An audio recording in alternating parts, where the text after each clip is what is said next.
citra merek dengan pengambilan keputusan konsumen. Oke, sampai di sini ada pertanyaan sebelum kita lanjut ke presentasi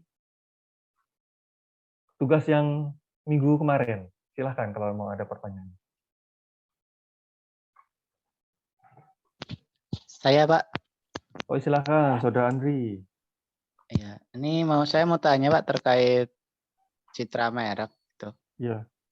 Kadangkala kenapa merek itu begitu kuat sehingga banyak masyarakat itu tidak mengevaluasi. Kadangkala mereknya sebenarnya mengecewakan, tapi karena mungkin citranya sudah bagus, itu tetap dibeli saja gitu, Pak. Terima kasih, Pak.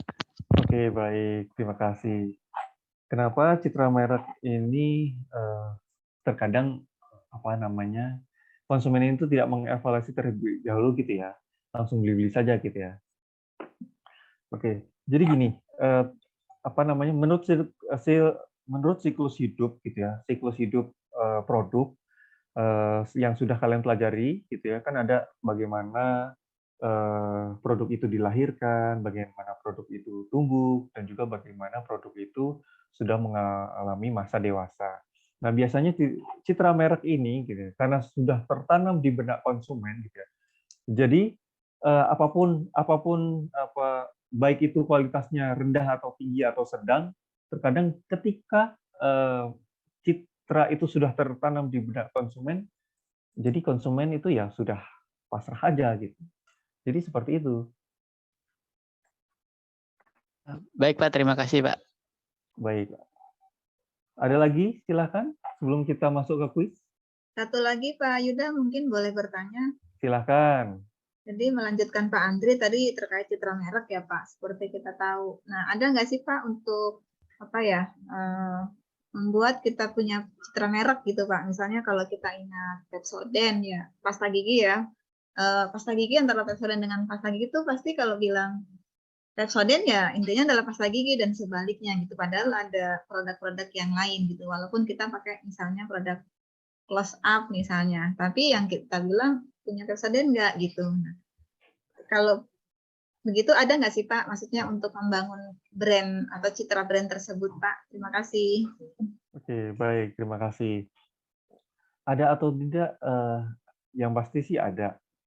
Jalan satu-satunya adalah dia menjadi gini. Kalau ketika perusahaan itu atau ketika brand itu menjadi leader, maka apapun yang dia jual pasti tertanam di benak konsumen. Jalan satu-satunya adalah dia harus mengembangkan iklan yang benar-benar masuk gitu, masuk ke relung kognitifnya konsumen. Jadi misalnya nih, maunya iklan apa nih? Misalnya, maunya produk apa? Ya, produk saat ini baju Pak, baju anak-anak gitu.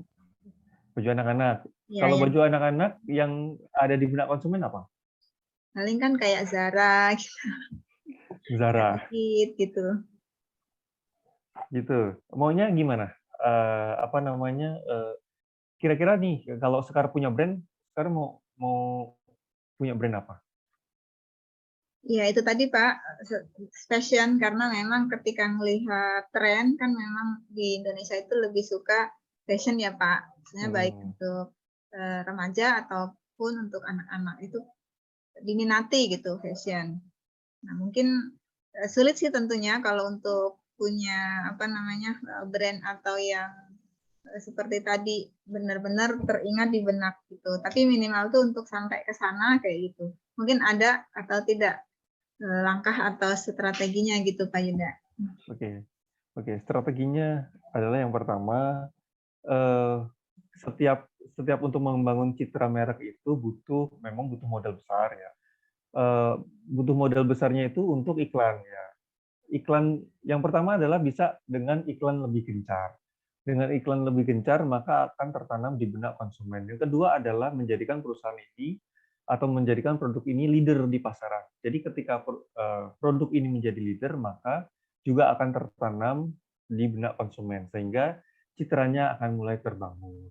Atau gini, ada nggak dari teman-teman yang lain mungkin ide ide bagaimana cara membangun citra merek? Coba, saya ingin dengar dari teman-teman.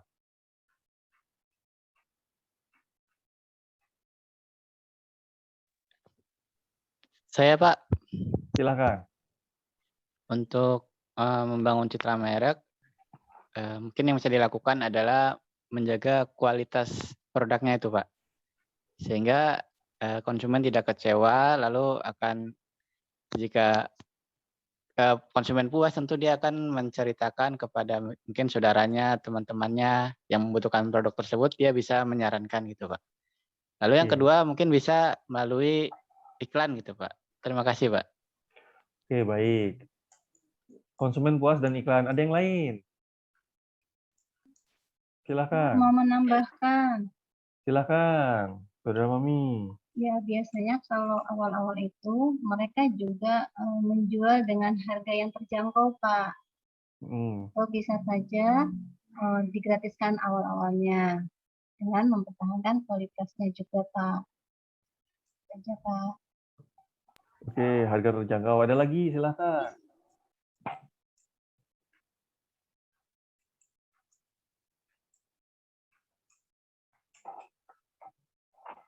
Ada lagi tambahannya? Bagaimana Saudara Sekar? Sudah ada yang Iya, masih Pak, mengganjal?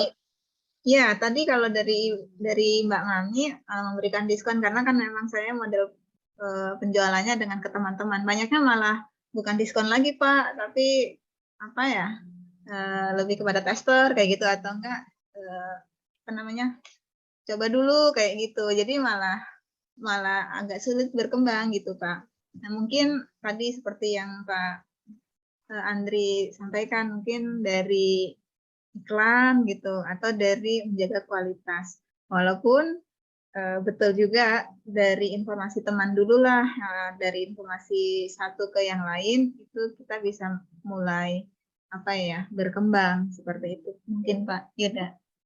Oke, baik. Terima kasih jawabannya. Oke, kita lanjut untuk pembahasan tugas yang kemarin ya. Silahkan, ada yang mau presentasi, ada 2 kelompok kan kita kemarin untuk membahas mengamati tentang iklan. Silahkan untuk kelompok 1 dan kelompok 2.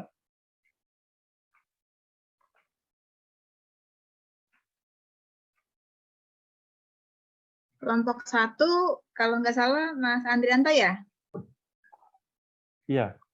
Iya, ini yang iklan. Kelompok 1 dulu ya Pak, baru nanti kelompok 2. Oke, Ini yang ya, lihat silakan. iklan itu Pak ya?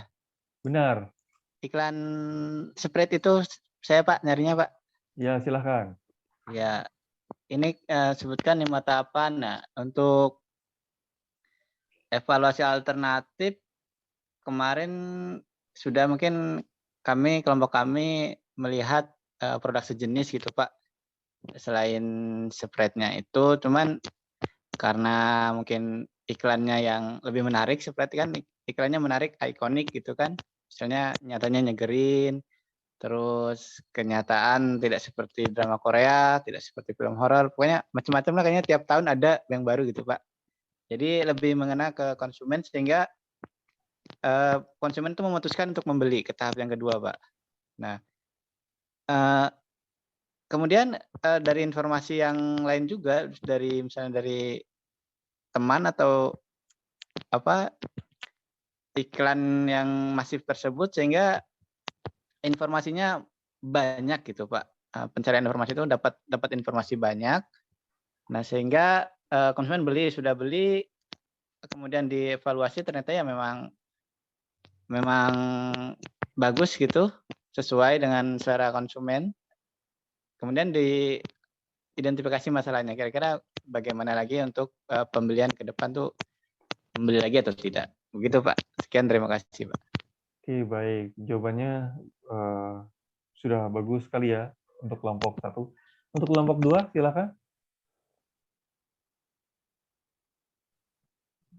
Baik Pak Yuda, perkenalkan saya mewakili kelompok 2 dari teman-teman ingin mempresentasikan 5 tahapan dari perilaku konsumen dalam pengambilan keputusan.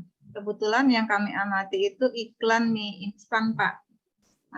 Boleh nyebut merek ya, Pak? Boleh, silahkan. Iya, kebetulan mie instan itu yang kami ambil adalah Indomie.